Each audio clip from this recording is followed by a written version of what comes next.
మొత్తానికి రాష్ట్ర విభజన జరిగిపోనదండి. తెలుగోళ్ళు ఇట్టారు ఎండుగా సీలడం చూసి బాధ భరించినాక నేను రోజు పూటుగా కళ్ళు తాగి చేపల పులుసు వండం తిని బజ్జుంటున్నానండి. అందుకనే ఎన్నాళ్ళు మీకు కనబడలేదండి. అసలు తెలంగాణ వాళ్ళు ట్యాంక్ బండి మీద మన సీమాంధ్ర మంత్రులు ఎంపీల విగ్రహాలు ఎట్టేయాలండి. ఎందుకంటే మరి వాళ్ళకి సెపరేట్ స్టేటు ఏళ్ల వల్లే వచ్చింది కదండి. కిరణ్ కుమార్ రెడ్డి అన్న ప్రకారం ముఖ్యమంత్రి పదవికి రాజీనామా చేసేసాడండి. ఇది సులువైన నిర్ణయం కాదు. చాలా బాధతో తెలుగు ప్రజల్ని కాపాడలేకపోయానని బాధతో ఈ రాజీనామా సమర్పిస్తున్నాను. శబాసు. కానీ దానివల్ల ప్రజలకి ఏటి ఉపయోగమో నాకు అర్థం కాలేదండి.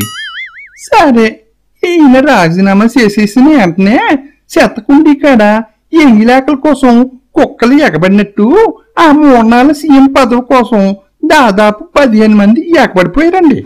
అప్పటిదాకా సోనియమ్మ అన్యాయం చేసిందన్న వాళ్ళు కూడా ఆమె దగ్గరికి పదవిని ధర్మం చేయమని బొచ్చట్టుకుని ఎగబడిపోయారండి. వీళ్ళ బాధ తట్టుకోలేక రాష్ట్రపతి పాలన ఎట్టించేసిందమ్మా మా తల్లి. సెపరేట్ తెలంగాణ వచ్చింది కదా, పోనీ కేసీఆర్ ఏమన్నా సంతోషంగా ఉన్నాడా అంటే అది లేదు. ఆయన జయరాం రమేష్ అని వచ్చింది మంత్రి. బతువకు మనం ఎందుకన్నా అదే బయటపడుతుంది. ఆయన ఏం మాట్లాడతాడు? నేను వ్యక్తిగతంగా తెలంగాణ రాష్ట్రం ఏర్పాటుకు వ్యతిరేకం అంటే అవమానిస్తావా తెలంగాణ ప్రజలను? తెలంగాణలో కూర్చొని, హైదరాబాద్లో కూర్చొని, మా గడ్డ మీద కూర్చొని వ్యక్తిగతంగా నేను తెలంగాణకు వ్యతిరేకం అంటే ఎంత ఇరిటేషన్ వస్తుంది తెలంగాణలో, ఎంత బాధ అనిపిస్తుంది. ఒక కేంద్ర మంత్రి హోదాలో అంటే ఇంకేందో చాలా మాట్లాడాడు ఆయన. ఆయన లెక్క చెప్పడానికి చాలా కష్టం ఉన్నది. ఒక్కనాడు డైరెక్ట్ ఎలక్షన్లో పోటీ చేయాలి, సర్పంచ్ పదవి కూడా గెలవలే ఆయన. ఢిల్లీ పెద్దల్ని సెడామడా తిట్టేస్తున్నాడు. ఆయనకేదో చాలా అన్యాయం జరిగిపోయిందట. ఇట్లీ దేవతకి గుడి కట్టిస్తాం అన్న వాళ్ళే ఇప్పుడు దేంట్లోనో ముంచిన చెప్పుతో ఆమెను కొడుతున్నారు. శబాసు, చేసిన పాపం ఊరికే పోతుందన్నది. పాపం అంటే గుర్తొచ్చినది. మొన్న అస్సాంలోని జోర్హాటో ఏదో ఉంది. ఆ ఊళ్ళో మన యువరాజు అవుతాడో లేదో మరి.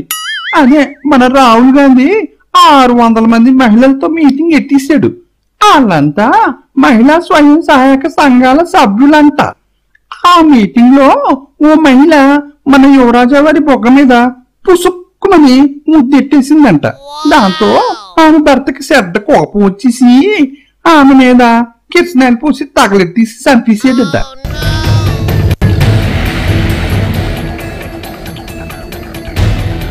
అఘాయిత్యానికి పాల్పడ్డాడు, ఆమెను చంపేసి తాను కూడా ఆత్మహత్యాయత్నం చేశాడు. ప్రస్తుతం భార్య చనిపోయినట్టుగా మనకు సమాచారం అవుతోంది. భర్త పరిస్థితి కూడా విషమంగా ఉన్నట్టుగా తెలుస్తోంది. వారిని ఎంత ఘోరం చేసేసాడు బాబు. జగన్ బాబు ఏంటున్నావా? నువ్వు ఓదార్పు యాత్రలంటూ ఆడవాళ్ళ బుగ్గల్ని అరిగిపోయేలా నిమిరెత్తుంటావు. వాళ్ళ లైఫ్ ని ఎంత రిస్క్ లో పెట్టేస్తున్నావో కాస్త ఆలోచించు.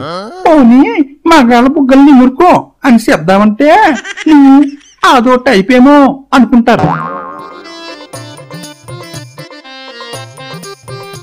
అందుకనే ఈ బుగ్గల నిమిరే కార్యక్రమం ఆపేయి బాబు, నీకు దండం పెడతా.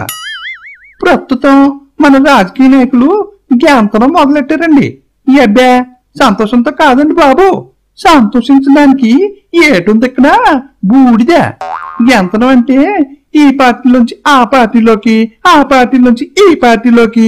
తెలుగుదేశాన్ని ఇంకా కష్టాలు వీటం లేదు. తాజాగా రంగారెడ్డి జిల్లాకు చెందిన 3 కీలక నేతలు ఢిల్లీలో టీఆర్ఎస్ అధినేత కేసీఆర్ తో సమావేశమయ్యారు.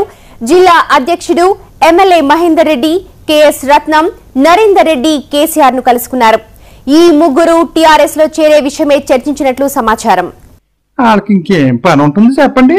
ప్రజలే వాళ్ళట్ట గెంతకుండా కాళ్ళు ఎరగొట్టియాలి వచ్చి ఎన్నికల్లో.